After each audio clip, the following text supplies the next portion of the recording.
If you have ever played a game of telephone, you know it can get quite funny. One person shares a phrase with the person next to them without anyone else hearing, and then that phrase gets passed along to more and more people until the last person in the group shares what they think the phrase shared by the first person was. So, for example, the phrase, "a dog chooses shoes to chew," can become, "a hog moves on floors of glue." Or the phrase, "a guppy in a shark tank," turns into, "a puppy sings of lark pranks." Here at the start of today's gospel lesson, there's what sounds almost like a bit of a game of telephone, or at least a pass the buck of responsibility. We hear that some Greeks, that is, non-Jewish people who worshiped and believed in God, wanted to see Jesus. They approached Jesus' disciple Philip with their request. Rather than heading straight to Jesus with this request, though, Philip checks in with his fellow disciple Andrew. Then, perhaps after discussing the request together, they go and check in with Jesus to let him know that these folks want to see him. I guess we can understand what seems almost like some vetting and checking out of these people who want to see Jesus. After all, today's gospel comes right on the heels of Jesus' triumphant entry into Jerusalem that we'll gather to remember in next week's Palm Passion Sunday worship. Jesus has gotten pretty big at this point in his earthly journey, big enough that folks are coming from all over to try and catch a glimpse of him, even meet him. So I guess we can understand why Philip and Andrew are doing some checking out, some vetting of those who want to see Jesus. And I guess it's good that there wasn't a more complicated message that the Greeks were trying to get brought to Jesus. Otherwise, it really might have turned into a game of telephone with all of their back and forth and checking in with one or another people before actually bringing the message to Jesus. But instead, Philip and Andrew bring Jesus the message that these non-Jewish believers in God want to see him. And Jesus replies with what almost sounds like poetry. "The hour has come for the Son of Man to be glorified. Very truly, I tell you, unless a grain of wheat falls into the earth and dies, it remains just a single grain. But if it dies, it bears much fruit." Ah, yes. So much of the Gospel of John sounds a bit like poetry, and honestly, even without a game of telephone, the Gospel of John can get quite confusing.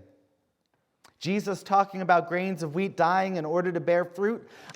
Literally this is true, of course. Seeds must be planted in order for plants to grow and harvests to be harvested.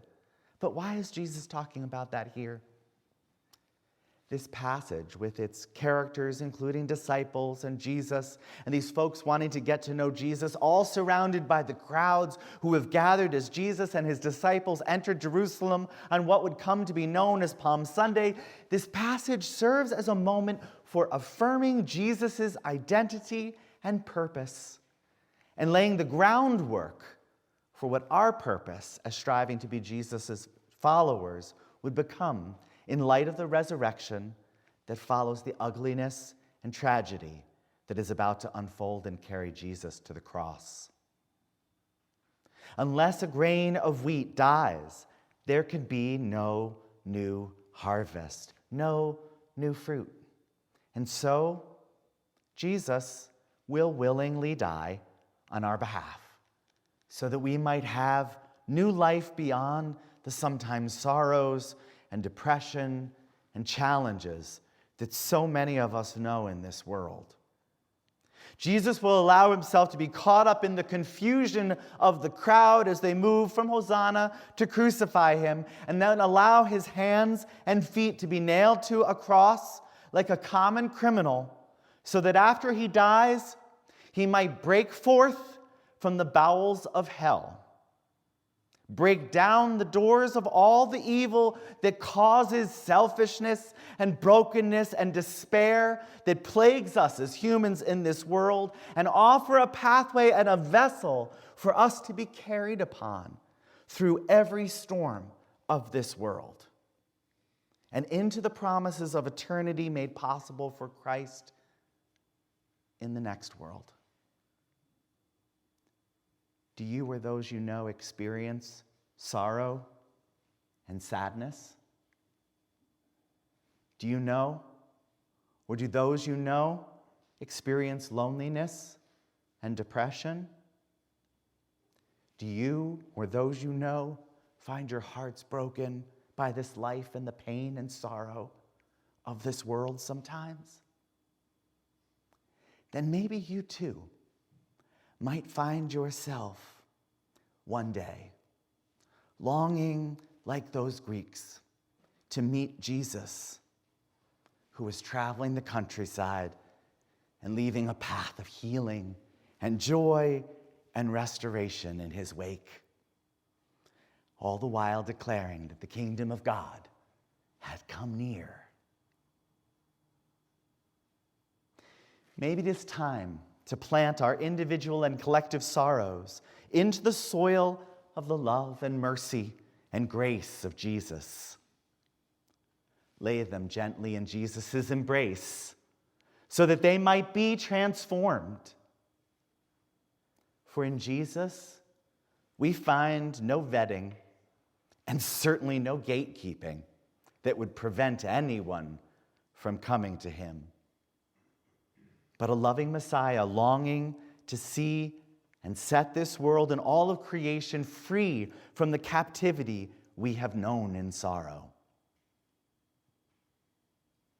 With the mild winter that we had this year, at least at the beginning of the winter, the cilantro in the raised beds in my garden kept sending up new volunteer plants as it seeded itself again and again. It made for a number of tastier dishes on the table. But I had to remember that it was out there. After all, who expects to see fresh herbs growing in the garden during wintertime? But you see, this is just how God works, bringing new life even in the winter times of our lives and this world, and sending us, certainly not to be gatekeepers, but certainly to welcome others, to get to know this love that bears a bountiful harvest even in wintertime.